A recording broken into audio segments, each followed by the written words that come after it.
వాక్యపరిచయ నిమిత్తం కొన్ని విషయాలు మనం షేర్ చేసుకుందాం. Praise lord, hallelujah. Is the reason for this season అంటూ ఉంటాం కదా. Praise lord, hallelujah. అంటే ఈరోజు ఈ సమయం ఈ జరుగుతున్నటువంటి ఈ సీజన్ ఏదైతే ఉందో, ఈ డిసెంబర్ క్రిస్మస్ ఆయన పుట్టుక ద్వారా ప్రపంచమంతా కూడా చేసుకుంటున్నటువంటి ఈ యొక్క ఆయన పుట్టినరోజు వేడుకలన్నీ కూడా మంతంతా జరుగుతుంటాయి. చాలా చోట్ల చాలా చర్చెస్లో మొదటి వారం చేస్తుంటారు. డిఫరెంట్ టైమింగ్స్లో అది జరుగుతూ ఉంటుంది అన్నమాట. ప్రైజ్ లార్డ్, హల్లెలూయా. కాబట్టి అందరూ సంతోషంగా ఒకరినొకరు జాయిన్ చెప్పినట్టు ఆయన యొక్క జన్మదిన వేడుకల్ని మంతంతా కూడా ఎలుగెత్తి చాటడానికి, ఆయన పుట్టుక దేని నిమిత్తం అనేటువంటిది ఎదుటి వ్యక్తులందరికీ కూడా మనం తెలియపరచడానికి, సువార్తను ప్రకటించడానికి మరి ముఖ్యంగా ఇది ఒక అవకాశంగా మనం ఎంచుకొని ముందుకు వెళ్ళాలి. Praise lord, hallelujah, hallelujah. ఆ నేపథ్యంలోనే అసలు ఇప్పుడు ఎదుటి వ్యక్తికి మనం శుభవార్త చెప్తా ఉన్నప్పుడు క్రిస్మస్ గురించి మరి ముఖ్యంగా మనం చెప్పేటువంటి మాటలు ఎలా ఉంటాయంటే, దేవుడు పుట్టి ఉండడం మన కొరకు, మన యొక్క పాప నిమిత్తమై విషయాల గురించి అనేటువంటిది రాతపూర్వకంగా, లిఖితపూర్వకంగా బైబిల్లో ఎన్నో ఆధారాలు ఉన్నాయి. మనం ఈ విషయం మనం చూసుకున్నట్లయితే, ఆయన పుట్టుక విషయం గురించి మనం ముఖ్యంగా ధ్యానించినట్లయితే చాలా విషయాలు మనం ధ్యానించవచ్చు. అందులో మరి ముఖ్యంగా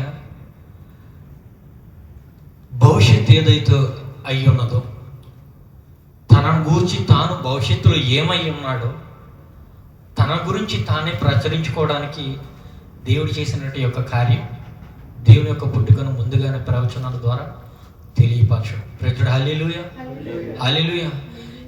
ఏమే విధంగా తెలియపరచున్నాడు అని అంటే, రోమిల్కి రాసినటువంటి పత్రికలో ఒక మాట రాయబడి ఉంటుంది, క్రీస్తు వీరిలో పుడతాడు, ఈ మనుషులలో దేవుడు పుడతాడని రోమిల్కి రాసిన పత్రిక 9వ అధ్యాయం 5వ వచనంలో ఆ మాట రాయబడి ఉంటుంది. వీలైతే ఈ రెఫరెన్సెస్ నోట్ చేసుకోండి. ఈ సమయంలో మీరు ఎవరికైనా సువార్తను ప్రకటించేటప్పుడు మీకు ఒక ఆధారంగా ఈ యొక్క వాక్యాలు మీరు వీటిని చూపించి పంచుకోవడానికి, దేవుని గురించి సగం తెలిసి సగం తెలియనటువంటి వ్యక్తులు మాట్లాడేటువంటి మాటల గురించి వారికి తెలియపరచడానికి, మరింత జ్ఞానమును దేవుడు మనకు అనుగ్రహించలాగన ఈ విషయాలన్నిటిని బట్టి మనం సువార్తను ప్రకటించేటువంటి రీతిగా. కాబట్టి 9వ అధ్యాయం 5వ వచనం ఒకసారి చదివినట్లయితే, పితరులు వీరు వారు శరీరం బట్టి క్రీస్తు వీరిలో పుట్టాను. ప్రైజ్ లార్డ్, హల్లెలూయా. అలాగే ఆదికాండం 3వ అధ్యాయం 15వ వచనం కూడా దీనికి సంబంధించినటువంటి రిఫరెన్స్ అక్కడ ఒక మాట రాయబడి ఉంటుంది. 3వ అధ్యాయం 15వ వచనం,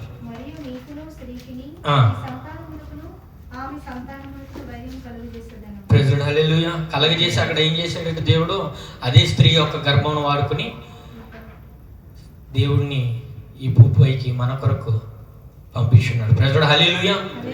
కాబట్టి మనుషులలో ఆయన పుడతాడు అనేటువంటి ఈ మాట చాలా ఇయర్స్కి ముందు, దేవుడు పుట్టక ముందు, క్రీస్తు పూర్వం రచింపబడినటువంటి మాటగా మనం చూడవచ్చు చాలా విషయాల్లో కూడా.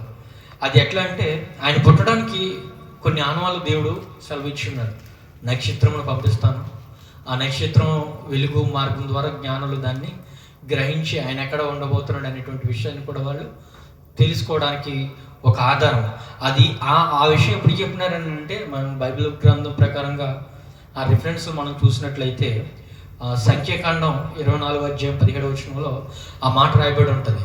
అది ఎప్పుడు జరిగిందయ్యా, ఎప్పుడు ఆ విషయం ప్రవచింపబడ్డది అంటే, దేవుడు పుట్టక మునుపు 1600 సంవత్సరాల క్రితం. ప్రైజ్ లార్డ్, హల్లెలూయా, హల్లెలూయా. క్యాలెండర్లో ఇప్పుడు మనం చూసుకుంటే 2025లో ఉన్నాం. ఈ 2025 సంవత్సరాలలో ఆయన దీని తర్వాత ఎన్ని జనరేషన్స్ జరిగినాయి కదా, మనకే తెలీదు.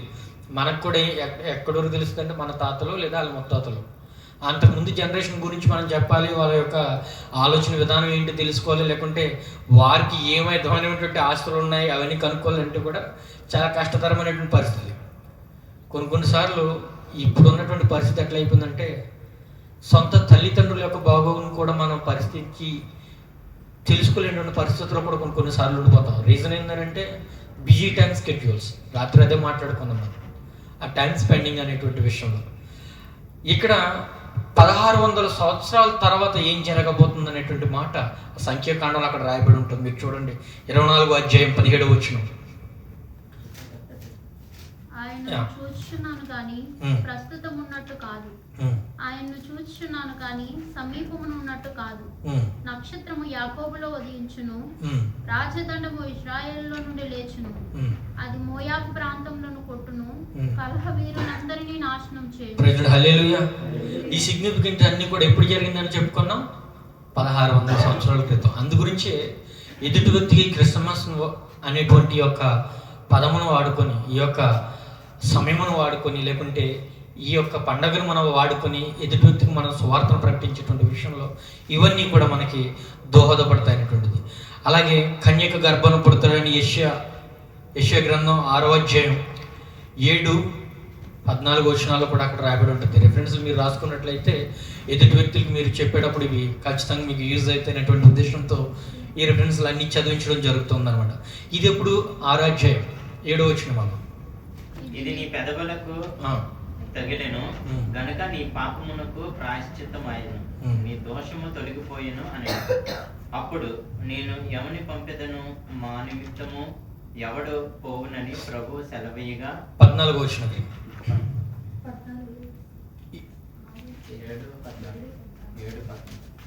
కాబట్టి ప్రభువు తానే ఒక సూచన మీకు చూపును, ఆలకించుడి.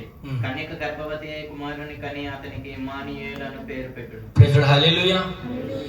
కన్యక గర్భం అక్కడ పుడతాడనేటువంటి ఈ విషయం ఈ బైబిల్ గ్రంథంలో రచించబడినటువంటి ఈ విషయం వారి యొక్క కాలగ్రామం ఏ సమయంలో వారు ఈ మాట ప్రవచించి రచించబడి ఉందనేటువంటిది హిస్టరీలోకి వెళ్ళి మనం చెక్ చేసినట్లయితే 700 సంవత్సరాల క్రితం క్రీస్తు పూర్వం ఈ మాట చెప్పబడింది. ఇందాక మాట 1600 సంవత్సరాల క్రితం చెప్పబడినట్లయితే ఎగ్జాక్ట్ డేటు టైం కాదు నేను చెప్పేది, అప్రాక్సిమేట్ టైం చెప్తా ఉన్నా. ఇదన్నీ ఏందనంటే అందు గురించి ఇందాక మనం మాట్లాడుకున్నాం. భవిష్యత్తులో తాను ఏమై ఉండాలని అనుకుంటున్నాడు ఈ మనుషుల కొరకు, తాను ప్రేమించినటువంటి మనుషుల కొరకు తనను తాను ఏ విధంగా రిక్తునిగా చేసుకోబోతున్నాడు అనేటువంటి విషయాలు తనను ప్రేమించినటువంటి భక్తుల ద్వారా, ప్రవక్తల ద్వారా దేవుడు తనను తాను కనపరుచుకునేటువంటి ప్రక్రియ క్రిస్మస్. ప్రెజెంట్ హల్లెలూయా. హల్లెలూయా. ఇంకొక మాట చూద్దాం. ఎక్కడ పుడతాడనేటువంటి మాట రాయబడి ఉంటుంది. మీకా నుండి 5వ అధ్యాయం 2వ వచనం. ఈ మాట రాయబడినటువంటి విషయాలు చూసుకున్నట్లయితే 500 సంవత్సరముల క్రిందట, ప్రభు పుట్టక మునుపు 500 సంవత్సరముల క్రిందట ముందే ఈ మాట చెప్పబడి ఉంటుంది అన్నమాట. 5వ అధ్యాయం 2వ వచనం. బెత్లెహేము ఎఫ్రాతా యూదావారి కుటుంబములలో నీవు స్వల్ప గ్రామం అయినను నా కొరకు ఇశ్రాయేలీయులను ఏలబోవువాడు నీలో నుండి వచ్చును. పురాతన కాలము మొదలుకొని శాశ్వత కాలము ఆయన ప్రత్యక్షమగుచుండెను. హల్లెలూయా. ఇంకా రకంగా మనం రిఫరెన్స్లు చూసుకుంటూ పోతే ఆయన యోధ వంశస్థుడని, దావీదు వంశస్థుడని, శరీరమును బట్టి ఆయన ఆ వంశం నుంచి వచ్చాడన్నట్టుగా కూడా చాలా చాలా రిఫరెన్సెస్ ఇందులో లిఖితమై ఉన్నాయి. ఒకవేళ మీకు పర్సనల్గా ఎవరికైనా ఆ రెఫరెన్స్లు ఎక్కడ ఉన్నాయి ఏంటంటే కనుక మనకున్నటువంటి సమయం గురించి అన్నీ చెప్పడానికి సమయం లేదు కాబట్టి నేను పర్సనల్గా కావాలంటే మీకు మన ప్రార్థన అనంతరం కూడా మీకు కావాలంటే ఆ రెఫరెన్స్ ఎక్కడ ఉన్నాయనేటువంటిది నేను ఇస్తాను. మన అందరికీ తెలిసినటువంటి మాట కాబట్టి మనం ముందుకు వెళ్దాం. ఆయన వచ్చి ఉన్నాడు, రావడానికి కారణం ఏమైతున్నది అనేటువంటిది ఆయన గుర్తిరిగి ఉన్నాడు. తనను తాను భవిష్యత్తులో ఎట్టి రీతిగా తనను కనపరుచుకోవాలనేటువంటి విషయాన్ని తనను ప్రేమించినటువంటి బిడ్డలైనటువంటి ప్రవక్తల ద్వారా ఈ విషయాలు ఆయన పుట్టక మునిపే 1600 సంవత్సరముల నుంచి 700 సంవత్సరంలో ఒక మాట చూస్తాం, 500 సంవత్సరాలు చూడండి. ద మధ్య గ్యాప్ ఎన్ని ఇయర్స్ ఉందో, ఆ మధ్య గ్యాప్ ఎన్ని ఇయర్స్ ఉందో దేవుడు ఎప్పుడెప్పుడు మాట్లాడుతున్నాడు. మనకి వాక్యం కూడా ఉంటుంది కదా, మనకి ఒక దినము 1000 సంవత్సరములు ఆయన ఆ మాట రాయబడి ఉంటుంది కదా, అందరికీ తెలిసినటువంటి విషయం. ఇక నేను ఎందుకు చెప్తున్నానంటే ఈ మాట ద వే ఆఫ్ పేషెన్స్. మనం లాస్ట్ వీక్ కూడా మాట్లాడుకున్నది అదే, రాత్రి కూడా మనం మాట్లాడుకున్న దాంట్లో లిటిల్ బిట్ దే మనం తిరిగి ప్రేమించేటువంటి విషయంలో దేవునికి ఎంతవరకు మనం అదే రీతిగా కొనసాగిస్తూ ఉంటున్నాం. మొదట్లో, తర్వాత 2వ రోజు, 3వ రోజు, సంఘం మొదలుపెట్టినటువంటి మొదటి వారం, 2వ వారం, మొదటి నెల, 2వ నెల, ఇప్పుడు ఆఖరవ నెలకి వచ్చేటప్పటికి ఆ రీతి ఎందుకు మారిపోతుందయ్యానండి మనం గమనించుకున్నట్లయితే ఆల్ దీస్ థింగ్స్ పేషెన్స్. ఆ క్రమము, ఆ పద్ధతి విషయంలో వచ్చినటువంటి ప్రాబ్లమే, తిరిగి ప్రేమించేటువంటి విషయంలో వచ్చేటువంటి ప్రాబ్లమే అని కూడా సమాధానంగా రాత్రి చాలా విషయాలు మనం మాట్లాడుకున్నాం. అయితే ఆయన రావడానికి గల కారణం ఏంటని అంటే ఏమని చెప్తాం? ఎవరికైనా సువార్త చెప్పి దేవుడు పుట్టి ఉన్నాడు నీ కొరకు నా కొరకు ఎందుకు, నా పాప జీవితం నుంచి, ఆ చీకటి నుంచి వెలుగులోకి నడిపించడానికి దేవుడు ఈ భూలోకంలోకి వచ్చినాడు. రోమిలికి రాసిన పత్రిక 1వ అధ్యాయం 5వ వచనం అక్కడ ఒక మాట రాయబడి ఉంటుంది చూడండి. రోమిలికి రాసినటువంటి పత్రిక 1వ అధ్యాయం 5వ వచనం.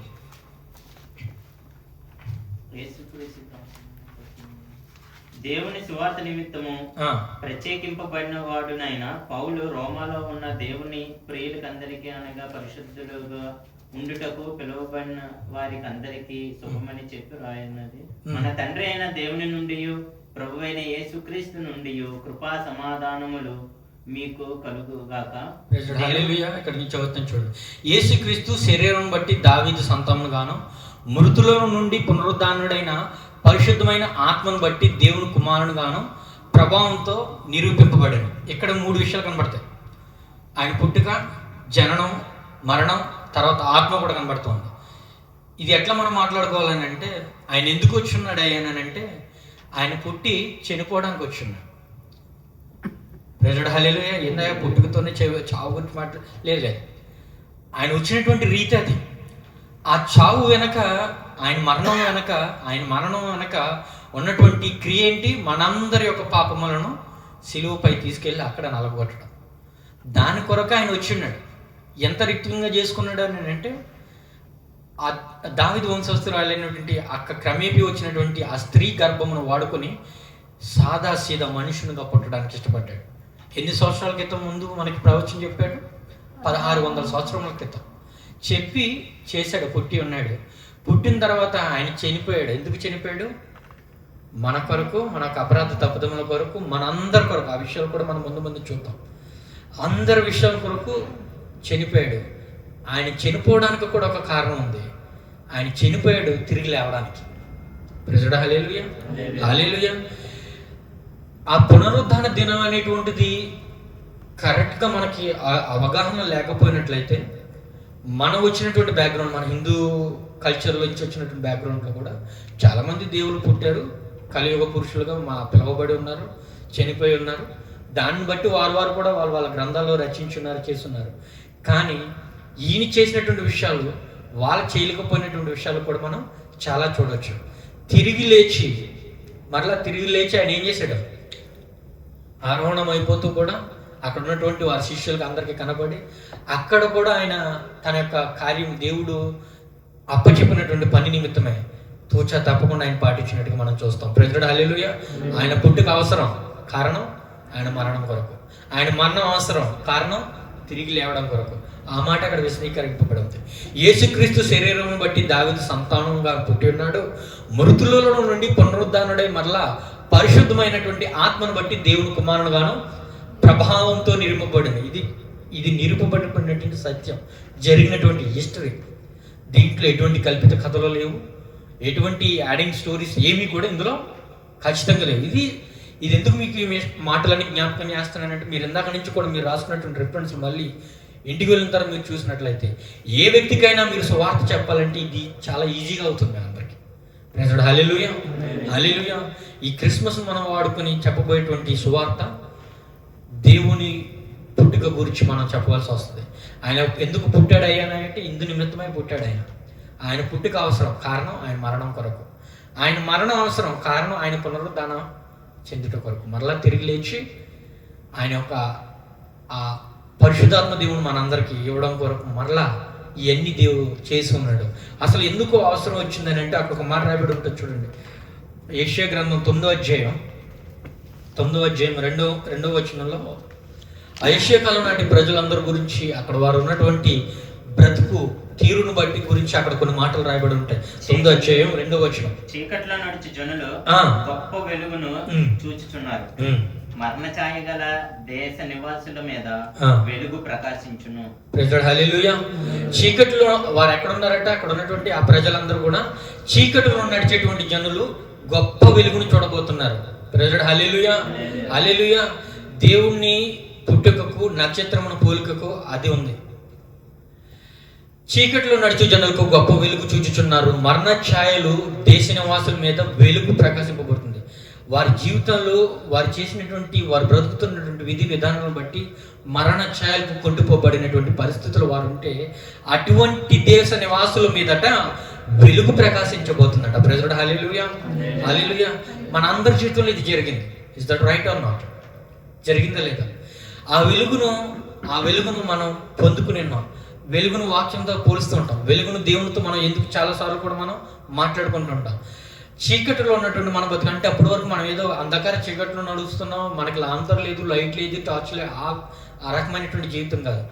రాత్రి మనం మాట్లాడుకున్నటువంటి వాక్యంలో లాస్ట్ మాట కూడా అదే చెప్పాం. ఒక తెలియనటువంటి అంధకారంలో మనం ఉండిపోతున్నాం అని.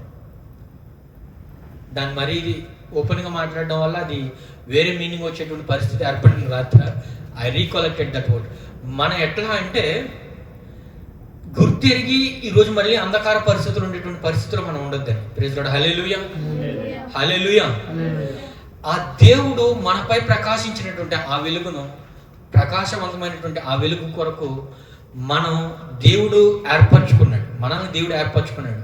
ఆయన వెలుగును మనకిచ్చాడు, రక్షణను మనకిచ్చాడు. దానికి తగినటువంటి కార్యము నీ జీవితంలో జరగడానికి, సఫలపరచడానికి ప్రతి దినము, ప్రతిరోజు మరలా ప్రేమిస్తూ, నిన్ను సంధిస్తూ, మాట్లాడుతూ ఉంటే, రాత్రికాల సమయంలో మనం మాట్లాడుకున్న మాట ఏంటిది? మనం తిరిగి అదే రీతిగా ప్రేమించలేకపోతా ఉన్నాం. దాని గురించి మనం ప్రార్థన చేయడానికి కానీ, బైబిల్ చదవడానికి కానీ ఇబ్బంది పడతా ఉన్నాం. ఇవి చేసుకున్నట్లయితే కంటిన్యూస్ మన జీవితంలో ఏం మిగులుతుంది, ఏం మనకు వస్తుందంటే, ఆయన మనం మీద పెట్టుకున్నటువంటి ఆశ, ఆలోచన ఏదైతే ఉందో మొట్టమొదటిగా దాన్ని నెరవేర్చేటువంటి బిడ్డలుగా, సువార్తను ప్రకటించేటువంటి బిడ్డలుగా మనం అందరం కూడా తయారవుతాం. ప్రైజ్ లార్డ్, హల్లెలూయా, హల్లెలూయా. ప్రతి వ్యక్తికి కొన్ని తలాంతులు దేవుడు ఇచ్చున్నాడు. వాటి తలాంతులను ఆయన కొరకు, ఆయన నామ మహిమార్థం కొరకు మన అందరం వాడడానికి ఆయన మనకి మరికొంత సమయం ఇస్తూ, మరింతగా ప్రేమిస్తూ, మనల్ని ఆయన యందు బలపరచడానికి ప్రేరేపణ చేస్తా ఉన్నాడు. ప్రైజ్ లార్డ్, హల్లెలూయా, హల్లెలూయా. ఈ వెలుగు గురించి మరొక కొన్ని మాటలు అక్కడ రాయబడి ఉంటాయి. యెషయా గ్రంథం, అదే గ్రంథంలో 8వ అధ్యాయంలో 12వ వచనంలో ఒక మాట రాయబడి ఉంటుంది. చూడండి, ఎవరికి? అక్కడ ఉన్నటువంటి ప్రజలందరికీ కాదు వెలుగవడానికి వచ్చింది ఆయన. ప్రైజ్ లార్డ్, హల్లెలూయా. ఆయన నచ్చినటువంటి ఆ బిడ్డలకు మాత్రమే వెలుగవడానికి రాలేదు, మొత్తం అన్యజనులందరికీ కూడా, సమస్త మానవాళ్ళందరికీ కూడా వెలుగు ప్రకటించడానికి, వెలుగు ప్రసాదించడానికి ఆయన వచ్చి ఉన్నాడు. ప్రైజ్ లార్డ్, హల్లెలూయా. ఆ మాట చదువుతాం ఒకసారి. 8వ అధ్యాయం 12వ వచనం. ఈ ప్రజలు బందుకట్టు అని చెప్పున్నదంతయు బందుకట్టు అనుకొనకుడి, వారు భయపడుదానికి భయపడకుడి, దాని వలన దిగులు పడకుడి. దానికి ముందు వచ్చిన చూడు ఒకసారి. ఈ జనుల మార్గమున నడవకూడదని యెహోవా బహుబలముగా నాతో చెప్పి ఉన్నాడు, నన్ను గద్దించి ఈ మాట సెలవిచ్చాను. ఓకే, ఆ అధ్యాయంలోనే ఒక మాట రాయబడి ఉంటుంది. నేను ఐ థింక్ వర్స్ కరెక్ట్గా మిస్ అయినట్టున్నాను. అక్కడ ఎక్కడ ఉంటుంది అంటే, అన్యజనులు అందరి కొరకు ఈయన వచ్చి ఉన్నాడు. ఆయన ప్రేమించినటువంటి బిడ్డల గురించే కాదు, అక్కడ ఉన్నటువంటి అన్యజనులందరికీ గురించి కూడా ఆయన వచ్చినట్టుగా ఆ మాట అక్కడ కనబడుతుంటుంది. ఇదే ప్రవచన ఇంకొక ఆయన కూడా చెప్పినట్టు ఉంటుంది. సిమియోన్ అనేటువంటి ప్రవక్త కూడా ఇదే విధంగా మాట్లాడినట్టు ఉంటుంది. చూడండి, యెషయా గ్రంథంలో 42వ అధ్యాయం చూడండి, 7వ వచనంలో ఆ మాట రాయబడి ఉంటుంది.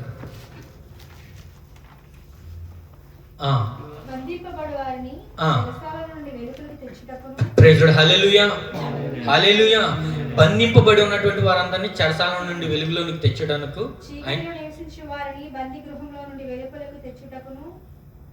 మీరు ఎక్కడ చదువుతున్నారమ్మా? చదువు ఒకసారి మళ్ళీ రిపీట్ చేయండి ఫస్ట్ నుంచి. యెహోవా నగు నేనే నీతి విషయంలో నిన్ను పిలిచి నీ చేయి పట్టుకుని ఉన్నాను, నిన్ను కాపాడి ప్రజల కొరకు నిబంధనగాను అన్యజనులకు వెలుగుగాను నిన్ను నియమించి ఉన్నాను. ప్రైజ్ లార్డ్, హల్లెలూయా, హల్లెలూయా. ఈ మాట కోసం ఇందాక నేను అన్నాను, ఆయన ప్రేమించినటువంటి బిడ్డలు ఎవరైతే ఉన్నారో వారు ఒక్కరి నిమిత్తమే కాదు, అందరి అన్యజనుల నిమిత్తం ఆయన వచ్చి ఉన్నాడు. రేపు పొద్దున మీరు వెళ్ళి సువార్త ప్రకటించినప్పుడు, బ్రదరు నీకోసం ఆయన వచ్చి ఉన్నాడు. ఈ మాట మా గ్రంథంలో రాయబడి ఉంది. నీ కొరకు, నీ యొక్క కుటుంబం కొరకు నీ యొక్క బంధుమిత్రుల కొరకు, స్నేహితుల కొరకు ఆయన వచ్చి ఉన్నాడు. ఆయన పుట్టి ఉన్నాడు. ఇటు రీతిగా తన వెలుగును నీకు ప్రసాదించడానికి, తన వెలుగును నీకు ప్రకటించడానికి దేవుడు నిన్ను, నన్ను అందరినీ కూడా ఏర్పరచుకుని ఉన్నాడు. Praise lord. Hallelujah, hallelujah. ఆయన నుంచి వెలుగు పొందుకున్నటువంటి మనము తిరిగి మరలా అదే వెలుగును మనం ప్రకాశించాలనేటువంటిది దేవుడు ఎక్స్పెక్ట్ చేస్తా ఉన్నాడు. Praise lord. హల్లెలూయా. అయితే ఇంకొక మాట చూద్దాం. లోక సువార్త నుంచి 2వ అధ్యాయం 30వ వచనం, 31వ వచనం కూడా వెలుగు సంబంధించినటువంటి కొన్ని మాటలు మనం మాట్లాడుకుని మనం ముందుకు వెళ్దాం. 2వ అధ్యాయం 30వ వచనం. అన్యజనులకు నిన్ను బయలుపరచుటకు వెలుగుగాను, నీ ప్రజలైన ఇశ్రాయేలుకు మహిమగాను, నీవు సకల ప్రజల ఎదుట సిద్ధపరిచిన నీ రక్షణ నేను కన్నులారా చూచి తిని. హల్లెలూయా, హల్లెలూయా. వారందరి నిమిత్తం కూడా మిమ్మల్ని ఏర్పరచుకుని ఇది వేరే సిమియోను అనేటువంటి ఆ ప్రవక్త ద్వారా ఈ మాట రచించడం జరుగుతుంది. ఇందాక మనం చూసుకున్నప్పుడు వేరే గ్రంథంలో మాట్లాడుకున్నప్పుడు ఇక్కడే ఆ యొక్క ప్రవర్తన వాడుకుని అదే మాటలు మళ్ళీ దేవుడు మనల్ని బోధించడానికి ఇష్టపడినట్టుగా మనం ఇక్కడ చూస్తాం. ఇంకొక మాట మనం చూద్దాం. మత్తయి సువార్త 5వ అధ్యాయం 16వ వచనంలో మన యొక్క వెలుగులో, ఆయన యొక్క వెలుగులో మనం ఉన్నప్పుడు మనం జీవితం ఏ విధంగా మారుతుందట, సత్క్రియలు చేయడానికి ఇష్టపడుతూ ఉంటాం. Praise lord. Hallelujah, hallelujah. రాత్రి మన మాట కూడా జ్ఞాపకం చేసుకున్నట్లు ఉన్నాం. లాస్ట్ వీక్ మనం ఇక్కడ మాట్లాడుకుంటున్నప్పుడు హృదయాంతరంలో వచ్చి నెరిగినటువంటి దేవుడు ఎదుటి వ్యక్తిని నీవు ప్రేమించేటువంటి విషయంలో ఎటువంటి ఆలోచన నీవు కలుగున్నావో దాన్ని గుర్తిరిగినటువంటి దేవుడు ఆయన ఓర్పుతో మరలా మనం చేసినటువంటి అపరాధ తప్పులను బట్టి క్షమిస్తూ ఉన్నాడు. అలాగని ప్రభువా నన్ను క్షమించని వచ్చి మరలా పోయి అదే పని మనం చేస్తూ ఉంటే ఆయన క్షమించడం. ఎందుకంటే నీ ఇంటెన్షన్ ఏంటి అనేటువంటిది ఆయనకు తెలుసు. మనం అడిగిన వెంటనే మనకి ఎందుకు ప్రార్థన చేసినప్పుడు ఎందుకు ఆయన ఇవ్వడానంటే మన ఇంటెన్షన్ ఆయనకు తెలుసు. మనం అడుగుతున్న దాన్ని బట్టి దాని వెనకున్నటువంటి అంతరార్థం ఏంటి అనేటువంటిది హృదయాంతరంలో వచ్చినటువంటి దేవుడికి తెలుసు. తగు రీతిగా ఆయన యొక్క చిత్తానుసారంగా, ఆయన సమయానుసారంగా అది దయచేస్తాడని 2వ మాట చెప్పుకుంటే, 3వ మాట దానికి తగ్గ రీతిగా నిన్ను మలిచేంత వరకు అది నీకు ఇవ్వడం. మోషే గురించి రిఫరెన్స్ మాట్లాడుకున్నాం. మామ దగ్గరికి పోయి 40 సంవత్సరాలు కొలువు తీసుకుని అక్కడ ట్రైనింగ్ అయ్యేందుకు అంతకుముందు ఒక వ్యక్తిని చంపేసినట్టుగా చూసాం కదా. ఐగుప్తిని కొట్టి చంపి ఇసుకలో పాతి పెట్టేసినట్టుగా కూడా చూసాం. కాబట్టి ఆ పేషెన్స్ అనేటువంటిది మనలో రావడం కొరకు దేవుడు చేస్తున్నటువంటి క్రియలు ఇవన్నీ కూడా. ఇక్కడ చూసుకున్నట్లయితే మనుషులు వారు చేసేటువంటి సత్క్రియలను చూసి పరలోకమందున మీ తండ్రి మహిమపరచినట్లు వారి ఎదుట నీ యొక్క వెలుగును ప్రకాశింపచేయాలి. మనం చేసేటువంటి ఆ సత్క్రియలు ఏదైతే ఉన్నాయో దానిని చూస్తున్నటువంటి అన్యజనులు ఎవరైతే ఉన్నారో దానిని బట్టి దేవుణ్ణి మహిమపరిచేటువంటి రీతిగా ఉండాలి. అది ఏంటంటే మన యొక్క సాక్షి జీవితాన్ని మనం కాపాడుకోవడం. Praise lord. Hallelujah, hallelujah. సువార్త చెప్పడానికి సిద్ధంగా ఉన్నటువంటి నీ జీవితంలో మరీ ముఖ్యంగా సాక్ష్య జీవితం చాలా ఇంపార్టెంట్. మనం బ్రతుకుతున్నటువంటి బ్రతుకు మన కళ్ళ ముందు నుంచి చూస్తున్నటువంటి వ్యక్తులు అది దేవుని మహిమపరిచేటట్టుగా ఉండాలి. కానీ నిన్ను బట్టి ఈడు కూడా క్రైస్తవుడే లేకుంటే తన కూడా క్రైస్తవురాలని దేవుని దూషించే రీతికి మన జీవితం ఖచ్చితంగా ఉండకూడదు. తండ్రికి మహిమ తేలేని పరిస్థితుల్లో మన కుమారులుగా కుమార్తెలు ఉంటే మనం అది దేవుడికి ఇష్టమైనటువంటి కుమార్తెలు మనం ఖచ్చితంగా కాదు. కాబట్టి మన ఈ సాక్షి జీవితం చేయబోతుంటే ఆ సత్క్రియలన్నీ కూడా చాలా ఇంపార్టెంట్. సువార్త ప్రకటింపడానికి సిద్ధంగా ఉన్నటువంటి మనందరం కూడా, ఎందుకంటే ఆ వెలుగును ఆల్రెడీ మనం పొందుకుని ఉన్నాం. మరలా అది వెలుగును మరలా ప్రకాశించడానికి మనం సిద్ధంగా ఉన్నటువంటి వ్యక్తులమై ఉన్నాం. సాక్ష్య జీవితాన్ని చాలా భద్రంగా కాపాడుకోవాలి. మన సత్క్రియలను చాలా జాగ్రత్తగా చూసుకోగలిగి ఉండాలి.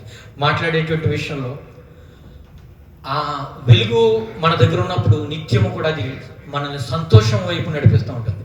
బాధకరంగాను, విచారకరంగాను, దుఃఖకరంగాను లేదా అందుకుండడానికి కాదు దేవుడిని పిలిచింది. Praise lord. Hallelujah, hallelujah. ఆ మాట ఒక్కొక్కసారి ఇంకొక మాట మనం చూద్దాం. మత్తయి సువార్త 5వ అధ్యాయం 16వ వచనం చదివి ఉన్నాం మనం. లోక సువార్త 2వ అధ్యాయం 9 నుంచి 9వ వచనాలు 10వ వచనం చూద్దాం.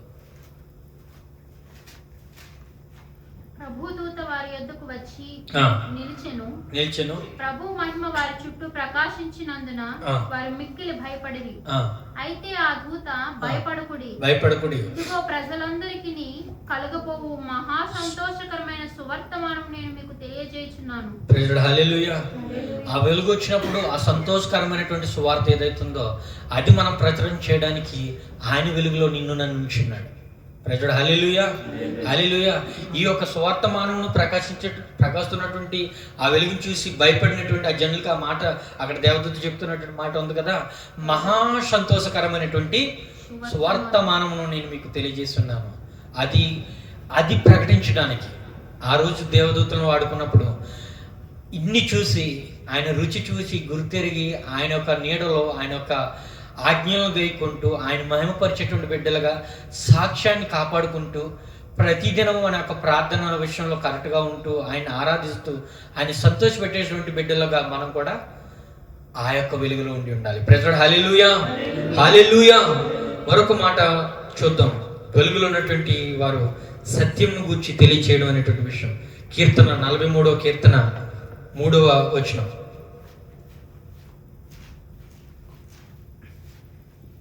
నీ వెలుగును నీ సత్యమును బయలుదేరజేయుము, అవి నాకు త్రోవ చూపును. ప్రైజ్ ది లార్డ్, హల్లెలూయా, హల్లెలూయా. ఇందాక మనం అదే మాట్లాడుకున్నాం. ఎప్పుడైతే ఆయన వెలుగును అంటే ఆ వెలుగును ప్రకటించడం అంటే ఏంటి, వెలుగు అంటే ఏంటి, దేవుడు అన్న విషయం మన అందరికీ తెలుసు కదా. ప్రైజ్ ది లార్డ్, హల్లెలూయా. ఆ వెలుగును ప్రకాశించినప్పుడు ఆ వెలుగే కదా చీకట్లో ఉన్నటువంటి వారి జీవితాలకు ఒక మార్గం ఏర్పరుస్తూ ఉంది. దేవుని గురించి తెలియనటువంటి వ్యక్తులకి మనం తెలియపరిచినప్పుడు వారి జీవితాలు ఎట్లా ఉన్నాయి, మనందరి జీవితాలు కూడా అంతే. దేవుడి గురించి తెలియకపోయినప్పుడు మనం కూడా అంధకార జీవితాల్లోనే మనం బ్రతికి ఉన్నాం. ఆ వెలుగు మనల్ని ఆకర్షించినప్పుడు, అందుకే వెలుగు ఎప్పుడు కూడా ఆకర్షిస్తుంది. ఆ మాట కూడా మనం మాట్లాడుకుందాం.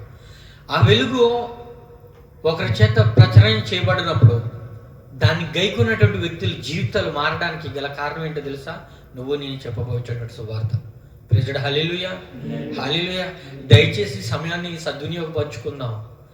దేవుడిచ్చినటువంటి ఈ యొక్క కాలాన్ని మనం సద్వినియోగపరుచుకొని ఆయన కొరకు పనిచేసేటువంటి బిడ్డలు గాను కుమారులు గాను కుమార్తెలు గాను నుండి ఈ సీజన్, ఈ Christmas season is the reason for this season అని మనందరికీ గుర్తిరు. కాబట్టి ఇది వాడుకుని సువార్తను ప్రకటిద్దాం. ప్రైజ్ ది లార్డ్, హల్లెలూయా, హల్లెలూయా. మరొక మాట మనం చూద్దాం. సామెతల నుంచి 13వ అధ్యాయం 9వ వచనం. నీతిమంతుల వెలుగు తేజరిల్లును, భక్తిహీనుల దీపము ఆరిపోవును. ప్రైజ్ ది లార్డ్, హల్లెలూయా. ఎప్పుడైతే నువ్వు నీతిమంతునిగా నీవు నిలబడి ఉంటావో, మరొకసారి నీతిమంతుల వెలుగు ఏం చేస్తుందంటే అక్కడ తేజరిల్లుతుంది. అంటే వేరే వ్యక్తికి అది మార్గదర్శనంగా ఏర్పడుతుంది. వేరే వ్యక్తికి అది మార్గదర్శనంగా ఏర్పడుతుంది. భక్తిహీనుల దీపం ఏం జరుగుతుంది, అది ఆరిపోయి అంధకారంలోకి నెట్టివేయబడుతుంది. దయచేసి గమనించాలి. దేవుని యొక్క వెలుగు మార్గంలో మనం ఉండగలగాలి. అప్పుడు మాత్రమే మనం ప్రకాశించగలం. ఎదుటి వ్యక్తిని దేవుని దగ్గరికి తీసుకొచ్చేటువంటి విషయంలో మనం కూడా ఖచ్చితంగా పనిచేయడానికి దేవుని యొక్క ఆత్మను పొందుకుని మనం ముందుకు వెళ్ళడానికి ఇష్టపడగలుగుతాం. అలాగే 4వ అధ్యాయం సామెతల గ్రంథం నుంచి 8వ వచనంలో కూడా ఒక మాట రాయబడి ఉంటుంది. అదే అధ్యాయం 4వ అధ్యాయంలో 8వ వచనం. దాని గొప్ప చేసిన ఎడల దాన్ని హెచ్చించును, సామెతలు దాని గొప్ప చేసిన ఎడల నిన్ను హెచ్చించును, దాని కౌగిలించిన ఎడల అది నీకు ఘనతను తెచ్చును. ప్రైజ్ ది లార్డ్, హల్లెలూయా. ఆయన యొక్క నామమును మహిమపరిచినప్పుడు ఇందాక నేను సాక్ష్యంలో ఒక మాట చెప్పాను. ఏంటి, మనం ఆయన పనుల్లో నిమగ్నమై ఉన్నప్పుడు మనకు కావలసినటువంటి మనల్ని వెతుక్కుంటూ పరిగెట్టుకుంటూ వస్తాయి. నీకు ఒక విషయం నీకు అవసరమైంది, కానీ నీ తండ్రికి ఆ విషయం తెలుసు. దాని గురించి పదే నువ్వు ప్రాకులాడుతున్నటువంటి గుర్తిరిగినటువంటి నీ తండ్రి అప్పుడు నీకు అది ఇవ్వకపోవడానికి గల కారణం ఏంటో తెలుసా, అది నీకు ఆ సమయంలో అవసరం లేదు. మన పిల్లలు మనల్ని అడుగుతున్నప్పుడు వాడికి చాక్లెట్ బాగా ఇష్టం, అడుగుతున్నాడని ప్రతిసారి కొనిస్తామా? మనం ప్రేమించట్లేదండి, మన పిల్లల్ని ప్రేమిస్తున్నాం కదా. కానీ రీజన్ ఏంది, దాని వలన వాడి ఆరోగ్యం పాడైపోతుంది. ఈ సమయంలో అది కరెక్ట్ కాదు. అలాగే నాటి చాక్లెట్ కొనియడం అక్కడి నుంచి మానేసామా, మనం ఇస్తాం. తనకు కావాల్సినటువంటి దానికి ఒక సమయం ఉంది, ఒక సందర్భం కావాలి, ఆ టైంలోనే వాడికి ఇస్తాం. దేవుడి నుంచి మనం అడుగుతున్న ప్రతిదీ మనం పొందుకోపోవడంప్పుడు మనకి కూడా ఆ డిసప్పాయింట్మెంట్ అనేది నేను అడుగుతా ఉన్నది లేదు. దేవుడికి తెలుసు ఏ సమయంలో నీకు ఏది అనుగ్రహించాలో. చేయవలసినటువంటి పని ఏంటి, ఆయన మహిమపరచగలగాలి, ఆయన యొక్క వెలుగును మనం ప్రకటించగలగాలి. అటు రీతిగా నువ్వు ఉన్నప్పుడు నీ యొక్క పనుల విషయంలో ఆయన నిమగ్నం అయ్యి ఉంటాడు. ప్రెజెంట్ హల్లెలూయా, హల్లెలూయా. కార్యములు నువ్వు ఆయన అడగకపోయినా నీ పట్ల కార్యం చేయడానికి సమర్థుడు. ప్రెజెంట్ హల్లెలూయా, హల్లెలూయా. ఆయన సమర్థుడే కాదా? ప్రెజెంట్ హల్లెలూయా. కాబట్టి దేవుణ్ణి, ఆయన యొక్క వెలుగుని మనం ప్రచురించేటువంటి విషయంలో ఖచ్చితంగా మనం నమ్మకంగా కలిగి ఉన్నాం. ఇంకొక మాట ఇందాక మనం మాట్లాడుకున్నాం, వెలుగు ఎప్పుడు ఏం చేస్తుంటుంది? ఆకర్షిస్తుంటుంది. ఆ వెలుగుమయంగా నువ్వు ఉంటున్నప్పుడు జనములను నీ వైపు త్రిప్పడానికి రీజన్ కూడా అదే.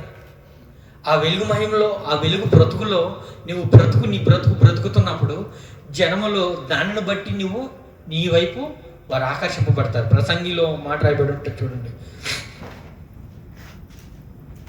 ప్రసంగి నుంచి 11వ అధ్యాయం 7వ వచనం.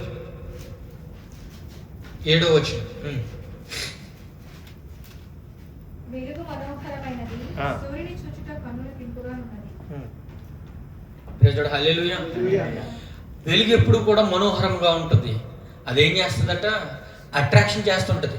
దేవుని యందు భయభక్తులు కలిగి నీవు జీవించగలిగి ఉన్నప్పుడు గమనించాలి, నిన్ను గమనిస్తున్నటువంటి ఈ లోకంలో ఉన్నటువంటి అన్యజనులుగా బ్రతుకుతున్నటువంటి వారు నిన్ను చూసి ఇది కదా బ్రతుకంటే, ఈయన నమ్మినటువంటి దేవుని బట్టి ఈయన ఈ విధంగా ఉన్నాడు, ఈ మనిషి ఒరిజినల్గా అది కాదు. కానీ ఆయన సేవిస్తున్నటువంటి దేవుడు ఇచ్చినటువంటి ఆజ్ఞల నియమ నిబంధనలను తూచా తప్పకుండా పాటించడం వల్ల ఈ వ్యక్తి వైపు ఆ వెలుగు ఉంది. ఇటువంటి వ్యక్తితో మన స్నేహం అవసరం. ఇటువంటి వ్యక్తితో మన యొక్క కార్యకలాపాలు పంచుకోవడం అవసరం, మాట్లాడుకోవడం అవసరం. ఇటువంటి వ్యక్తులు మన జీవితాల్లో పాలుభాగస్తులు ఉండడం అవసరం. ఎంత విధంగా ఆలోచిస్తారో తెలుసా? ఈరోజు రేపు ఎట్లా ఉందనంటే, రిలేషన్షిప్స్ తల్లిదండ్రులకు కానీ సొంత బంధుమిత్రులకు కానీ ఎక్కడ అడ్డు వస్తుందనంటే ఫైనాన్షియల్ ఇష్యూలే మెయిన్. ఆ విషయంలో కొంచెం అటు ఇటు అవుతుంటే సొంత వాళ్ళే పొరుగువారు అయిపోతున్నారు. Is that right are wrong? సొంత వారే పొరుగువారు అయిపోతున్నారు. ఇంట్లో వారే దూషించడానికి సిద్ధపడిపోతున్నారు. కానీ గమనించవలసింది ఏంటంటే అక్కడ లేనిది ఏంటంటే నన్ను అడిగితే ఫైనాన్షియల్ కాదు, ప్రేమ లేదు. ఆ ప్రేమ లేకపోవడానికి గల రీజన్ ఏంటంటే ప్రేమామయుడైనటువంటి దేవుని పూర్తిగా గుర్తెరగలేదు వాళ్ళు. ప్రేమామయుడైనటువంటి దేవుని పూర్తిగా గుర్తెరిగినప్పుడు మైండ్ మనీ వైపు కాదు, దేవుని వైపు వెళ్తుంది. ఈ సమయంలో ఇటు రీతిగా ఈ యొక్క అవసరతను బట్టి ఈ విధంగా నన్ను దేవుడు నడవమని సెలవిచ్చున్నాడు. అది నాకు ఇబ్బంది అయినా, నాకు నచ్చకపోయినా, దేవుడు చెప్పి ఉన్నాడు కాబట్టి నేను అది చేస్తాను అనుకుని నిన్ను నువ్వు మోల్డ్ చేసుకుంటూ మొదట్లో ఉంటే, ఆ సిచ్యువేషన్ నెక్స్ట్ టైం నీ దగ్గరికి వచ్చినప్పటికీ నువ్వు ఆటోమేటిక్గా నిన్ను మోల్డ్ చేసుకోవాల్సిన అవసరం ఉండదు. నీ తత్వమే అది అయిపోతుంటుంది. ప్రైజ్ ది లార్డ్, హల్లెలూయా. ఏటా తత్వం? క్రీస్తు తత్వం. అదే క్రిస్మస్ గురించి ప్రకటించడం. ఎప్పుడైతే ఆ క్రీస్తు తత్వం నీలో పెంచుకుంటూ అన్యజనుల మధ్య ఒక వెలుగుగా నీవు డిఫరెంట్గా నువ్వు కనబడతా ఉంటున్నావో, అప్పుడు జనాలు నీ వైపు ఆకర్షింపబడతారు. నీ భక్తిని బట్టి వారు దేవుని దగ్గర రావడానికి ఇష్టపడుతుంటారు. సాక్షి జీవితం చాలా important. Praise the lord, hallelujah, హల్లెలూయా. ఇప్పుడు ఏమైపోతుందంటే అన్యుడి దగ్గరికి వెళ్ళి మనం చేసేదానికంటే మధ్యలో క్రైస్తవుల మధ్యనే గొడవలు ఎక్కువైపోతుంది. Praise the lord, hallelujah. Reason ఏంటంటే ఆ సాక్షి జీవితం పోగొట్టుకుంటున్నప్పుడు భరించలేనటువంటి వ్యక్తిగా ఉండి మాట్లాడుకోవాలన్నటువంటి పరిస్థితుల్లో మనం మాట్లాడుకోవాల్సి వస్తుంది. కాదు క్రైస్తవుగా క్రిస్మస్ని మనం ఇప్పుడు ఈరోజు ఆచరిస్తున్నాం అని అంటే ఇది ఖచ్చితంగా మనం చేయాలి. ఈ జీవితం మనలో ఉండాలి ఫస్ట్. తర్వాతే మనం వెళ్ళి ప్రకటించడానికి మనం అర్హులం అవుతాం. ప్రతి ఇంటింటా కూడా మనం ఇప్పుడు చూస్తుంటే, ఇప్పుడు అక్కడ మన వీధులు వెళ్తున్నప్పుడు వెలుగు లైట్లు కనబడతాయి, స్టార్స్ కనబడతాయి, డెకరేషన్స్ కనబడతాయి. ఇది తప్ప రైట్ రాంగ్ అనేటువంటి జడ్జిమెంట్ చేయడానికి నేను లేను. కానీ దాని వెనుకున్నటువంటి ఇంటెన్షన్ ఏమై ఉండాలి అని అంటే, ఆ యొక్క వెలుగు మా జీవితంలో ప్రకాశింపబడింది, మీ అందరికీ కూడా అది ప్రకాశింపబడాలనేటువంటి ఉద్దేశం, ఒక సూచన. ఇక్కడ ఉన్నటువంటి పరిస్థితుల్లో పక్కింటోడితో వెళ్ళి నువ్వు మాట్లాడడానికి అవ్వదు, తెలీదు. నీ నైబర్ నీకు తెలీదు, నీ స్ట్రీట్ వాడు నీకు తెలీదు. మాట్లాడుకోవడం ఆ సమయం సందర్భం కూడా రాదు. ఇది పెట్టినప్పుడన్నా నువ్వు క్రైస్తవుడు వాడు గుర్తించగలుగుతాడు. వాడు కూడా అదే ప్రకాశించడానికి ఇష్టపడతాడు. అదొక రీజన్గా కూడా మనం తీసుకోవచ్చు. అంతే తప్ప ఇట్స్ నాట్ ఎనీ కాంపిటీషన్, లేకుంటే ఇది చేయాలా, ఇది మూఢాచారమో, లేకుంటే ఇలా చేయడం వల్ల ఇది ఒక ఆచారంగా మీరు తీసుకొస్తున్నారు, చేయవలసింది అది. నా ఇంటెన్సిటీ చాలా ఇంపార్టెంట్. ఆ లోపల నువ్వు ఏదైతే దాని గురించి అనుకుంటున్నావో, నీవు చేసేటువంటి ఆ పని విషయం పట్ల రేపు పొద్దున్న దేవుడు వచ్చి నువ్వు క్రిస్మస్ సెలబ్రేషన్ చేయలేదు కాబట్టి నీ పరలోకంలో అర్హత లేదని చెప్తారా? పోనీ చేసావు కాబట్టి నీకు ఇంకొక 2 పాలు ఎక్కువగా ఉందని చెప్తారా? దాని ఉద్దేశం ఏంటని అంటే సువార్త ప్రకటించగలగాలి. ప్రైజ్ హల్లెలూయా. ఆ ఒక వెలుగు ఏదైతే ఉందో అది నీవు ప్రకటించగలిగేటువంటి పరిస్థితులు ముందు నువ్వు ఉండగలగాలి, తర్వాత నువ్వు వెళ్ళి ఆ పని చేయగలగాలి. ముందు నువ్వు ఉండగలగాలంటే ఎన్ని సంవత్సరాలు కావాలి? ఆల్రెడీ ఎన్ని సంవత్సరాలు అయి ఉంటుంది మన అందరం దేవుళ్ళు రక్షింపబడి? 10-15 సంవత్సరాలు పైగా ఉండుంటాయి. ఇంకా నేర్చుకునే పరిస్థితులు ఉన్నానని అంటే ఎప్పుడింక నువ్వు యుద్ధం చేసేది? ప్రైజ్ హల్లెలూయా. హల్లెలూయా. ఇంకా నేను నేర్చుకుంటాను, ఇంకా నేను ట్రైన్ అవుతున్నాను, లేకపోతే ఇంకా నేను తెలుసుకుంటాను. నో. కనీసం ఇప్పుడు వరకు నీకు తెలిసిన దాని గురించి అని ఎప్పుడైనా చెప్పగలిగావా? అందుకే ఆ రెఫరెన్స్ పాయింట్లు నోట్ చేసుకున్నాను. ఎందుకన్నానంటే మీకు అదొక ఆధారం కింద ఉపయోగపడుతుంది. మనం ప్రకటించడానికి ముందుకు వెళ్ళాలండి. అన్యజనులను దేవుని వద్దకు నడిపించడానికి మనం సిద్ధపడి ఉండాలి. ఎందుకంటే ఆ భారం, ఆత్మల పట్ల భారం మనకు అవసరం.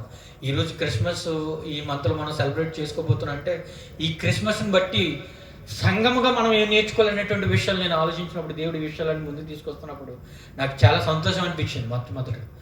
మొదట సంఘం ఈ విధంగా ప్రిపేర్ అయ్యగలిగితే ఖచ్చితంగా మనం దేవుని కొరకు అందరం కలిసి పనిచేయగలుగుతాం.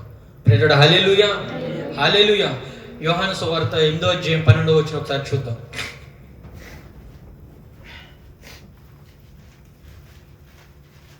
త్వరగా సమయం అయిపోతుంది, మనం కొన్ని వాయిస్ చూసుకుని ముందుకెళ్దాం.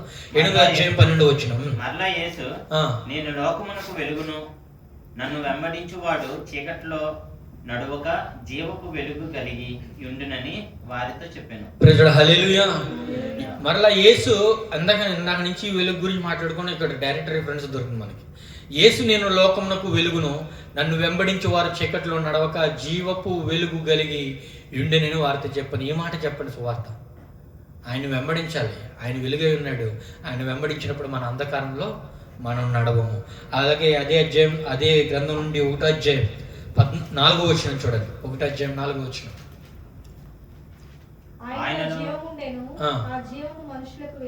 ప్రైజ్ హల్లెలూయా. ఆ జీవము మనుషులకు వెలుగై ఉండను.